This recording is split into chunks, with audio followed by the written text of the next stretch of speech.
बहू ने उतारा सास का मुखौटा। अभी रश्मि की शादी को कुछ ही हफ्ते हुए थे और उसने पूरे घर को अच्छे से संभाल लिया था। बहू तो यह बाहर के कमरे और बालकनी का झाड़ू पोछा रहने दे, मैं लगा लूंगी। रश्मि जैसे ही पूरे घर की साफ सफाई करके बाहर के कमरे में आई, उसकी सास ममता जी ने उसे टोका। अरे मम्मी जी, आप क्यों करेंगी, मैं कर देती हूँ ना। बस यही कमरा और बालकनी तो बचे हैं। आप यहाँ कुछ काम कर रही थी, इसलिए मैंने आपको डिस्टर्ब नहीं किया। रश्मि बोली, तू अंदर जाकर कपड़े धो ले, तब तक मैं यहाँ बाहर का झाड़ू पोछा कर लेती हूँ। ममता जी ने रश्मि के हाथ से झाड़ू लेते हुए कहा, कुछ मिनट लगेगा मम्मी जी, फिर कपड़े भी धो लूँगी। लाइए, मैं लगा लेती हूँ, रश्मि ने कहा।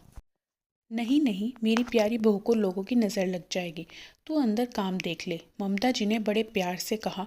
रश्मि की शादी हुई अभी कुछ ही दिन हुए थे। ससुराल में सास ससुर और ननद थे। उसके ससुराल में सब काम हाथ से ही करना होता था, जबकि रश्मि के मायके में यह सब काम करने के लिए काम वाले थे। फिर भी शादी के अगले दिन से ही रश्मि ने घर के कामों में सबकी मदद करनी शुरू कर दी थी। लाओ भाभी, बाहर बालकनी में मैं कपड़े सुखा देती हूँ। रश्मि जैसे ही ढेर सारे कपड़े धोकर उठी, उसकी ननंद शालू ने धुले हुए कपड़ों की बाल्टी लेने के लिए हाथ बढ़ाया। अरे दीदी, मैं सुखा दूंगी ना, बस हो ही गया है, आप कुछ और काम देख लीजिए।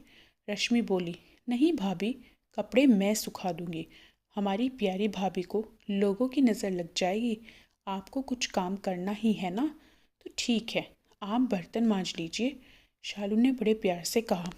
अरे दीदी, ऐसे किसी की कोई नज़र लगती है क्या, एक एक काम तो पूरा कर लूँ, लाइए, मैं सुखा देती हूँ, रश्मि ने आग्रह किया।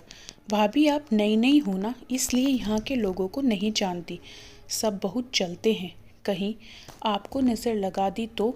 और आपके पास कहाँ काम की कोई कमी है, शालू हंसते हुए बोली।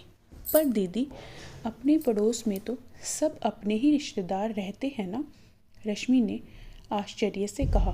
बहू कहने को तो वो रिश्तेदार हैं, पर सब एक से बढ़कर एक ईर्ष्यालु, तुम भी धीरे धीरे समझ जाओगी, ममता जी ने कहा। रश्मि ने चुपचाप शालू को धुले हुए कपड़ों की बाल्टी दे दी और खुद आंगन में जूठे बर्तन मांजने बैठ गई। इसी तरह दिन बीतने लगे। रश्मि अंदर के सब काम तो अकेले करती और जब भी बाहर कुछ काम करने की नौबत आती तो कभी उसकी सास तो कभी ननंद बड़े प्यार से नज़र लग जाएगी कहकर उसको वह काम करने से मना कर देती। उसने कई बार इस बारे में अपने पति राघव से बात करने की कोशिश की, पर हर बार वो हंसकर टाल देते थे। एक दिन दोपहर में रश्मि किचन का सारा काम निपटाकर पीछे आंगन में बर्तन मांज रही थी कि ममता ने उसे बुलाया। पड़ोस में रहने वाली कुछ महिलाएं मिलने आई थी। उसने उनके पैर छुए तो उन्होंने उसे ढेर सारा आशीर्वाद दिया और कहा, बैठो बहू रानी, लगता है तुम आराम कर रही थी और हम आ गए। नहीं चाची जी, मैं तो बस रश्मि कुछ कहने गई कि बीच में ही ममता जी ने उसकी बात काटते हुए कहा, हाँ, अब रात को भी तो ठीक से नींद होती नहीं है ना इसकी, इसलिए दोपहर में सुला देती हूँ। ममता जी ने हंसते हुए आंख मिचकाई। बहू रानी, जीजी तो तुम्हें अपनी पलकों पर बिठाकर रखती हैं, चाची सास बोली। जी, रश्मि ने आश्चर्य से अपनी सास की ओर देखा। वह आगे कुछ और कहती कि ममता जी बीच में बोल पड़ी, पूरी जिंदगी पड़ी है काम करने के लिए, अभी अभी तो ये आई है, कुछ दिन तो उसे खेलने खाने को मिले। सही कहा ममता, पर आजकल कौन सास अपनी बहू के बारे में इतना सोचती है, धन्य है तो।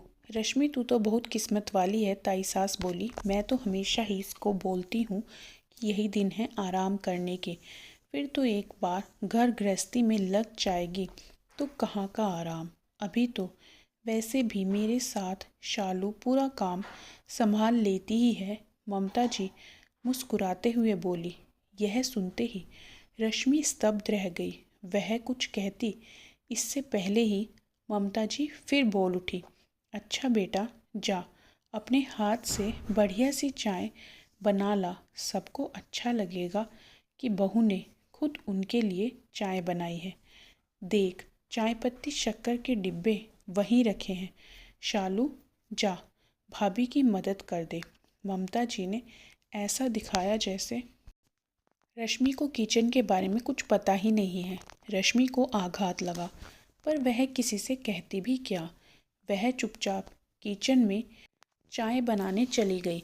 तभी उसको आवाज़ सुनाई दी, जीजी, बहू को अभी से इतना सिर पर चढ़ाकर मत रखो, बाद में आपको ही तकलीफ़ होगी। यह आजकल की लड़कियां अपने मन से तो कोई काम करेंगी ही नहीं। नहीं छोटी, हम बहू का ध्यान रखेंगे तो वो भी हमारा आदर करेगी, ताई जी ने समझाया। पर भाभी जी, मैं तो रोज़ ही देखती हूँ कि बहू के आने के बाद भी झाड़ू पोछा जीजी ही करती हैं। यहाँ तक कि कपड़े सुखाने का छोटा सा काम भी वह महारानी नहीं करती। उनके घर के ठीक सामने रहती चाची सास बोली। यह सुनते ही रश्मि को लगा जैसे किसी ने उसके कानों में गरम गरम शीशा डाल दिया हो। उससे अब रहा नहीं गया। उसने सोचा, अगर अभी उसने सबके सामने सच नहीं कहा तो फिर वह शायद कभी नहीं कह पाएगी। बहुत मुश्किल से अपने आप को संयत करके वह चाय लेकर मुस्कुराते हुए बाहर आई। लीजिए, चाय के साथ गर्मा गर्म पकोड़े भी लीजिए। ममता जी ने उसे गुस्से भरी नज़रों से देखा। अरे वाह, तुम तो बहुत होशियार हो बहू, चाय के साथ पकोड़े भी ले आई। ताई सास ने मुस्कुराते हुए कहा, हाँ, शालू ने बनाए होंगे। ममता जी से रहा नहीं गया। उन्हें शुरू से ही यह डर था कि संपन्न घर से आई रश्मि सबकी चहेती न बन बैठे, और यही होने जा रहा था। नहीं मम्मी जी, मैंने ही बनाए हैं, हमेशा की तरह। आपको मेरे हाथ के पकोड़े बहुत पसंद है ना? रश्मि ने अपने शब्दों पर जोर देते हुए कहा। अरे वाह, तब तो फिर खाने ही पड़ेंगे, चाची सास ने कहा, और जल्दी ही सारे पकोड़े खत्म हो गए। सच में बहुत ही स्वादिष्ट बने थे बहू, तेरे हाथ में तो जादू है, ताई सास ने तारीफ करते हुए कहा। धन्यवाद ताई जी, जब भी आपका मन हो आ जाइएगा, मैं और बना दूंगी, पर आप मुझे नज़र तो मत लगाइए। रश्मि ने मुस्कुराते हुए कहा। अरे बेटा, अपनों की भी कहीं नज़र लगती है भला, ताई जी ने यथासंभव सामान्य रहते हुए कहा। आप लोगों की लगती है ना ताई जी? क्यों मम्मी जी, मैं ठीक कह रही हूँ ना? रश्मि ने अर्थपूर्ण नज़रों से ममता जी की ओर देखा। ममता, तेरी बहू ये क्या बकवास कर रही है?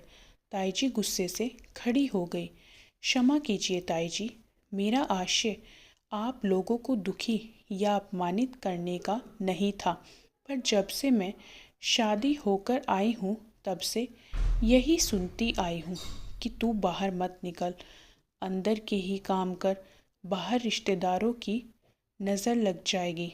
मैं पूरे घर का झाड़ू पोछा, कपड़े बर्तन, खाना बनाना सब काम अकेले ही करती हूँ, बस बाहर आप लोगों के सामने नहीं। अब आप ही बताइए कि मैंने कुछ गलत कहा क्या?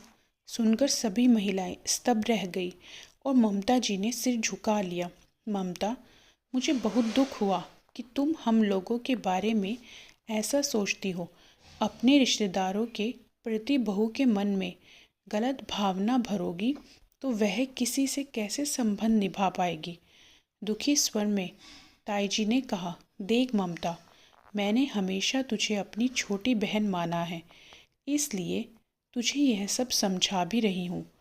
बहू तो बेटी के समान होती है, उसके साथ शुरू से ही जैसा व्यवहार करोगी वैसा व्यवहार उससे भी पाओगी।